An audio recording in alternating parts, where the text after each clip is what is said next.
Brothers, this is Dr. Phil Chavez of the Men's Academy. In John chapter 10, which is used for the fourth Sunday of Easter, Jesus speaks of himself as the Good Shepherd. And there are important lessons for men here in that gospel, especially with regard to whether one is a Christian for himself or for God's sake. And so Jesus declares something vital about himself when he says, I am the Good Shepherd. The Good Shepherd lays down his life for the sheep.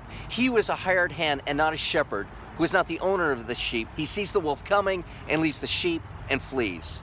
The wolf snatches the sheep and scatters the flock. He flees because he is a hired hand and does not care about the sheep. According to St. Gregory, brothers, by adding that word good means that our Lord is willing to lay down his life. Readiness to lay down his life, brothers, we all know that this is something not only speaks of a good Christian, but of a good man. There exists something in each of us men that knows that we must be ready to die for family, for our church, for our country.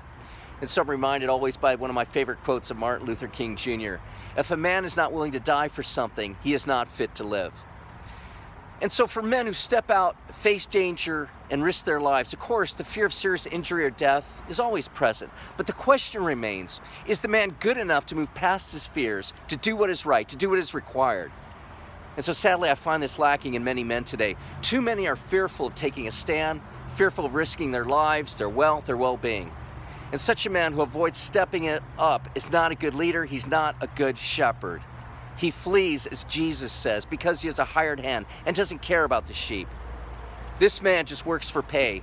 He's only concerned about what he gains. So he's interested in being a Christian only for what benefits himself and not for the sake of God or for the sake of others.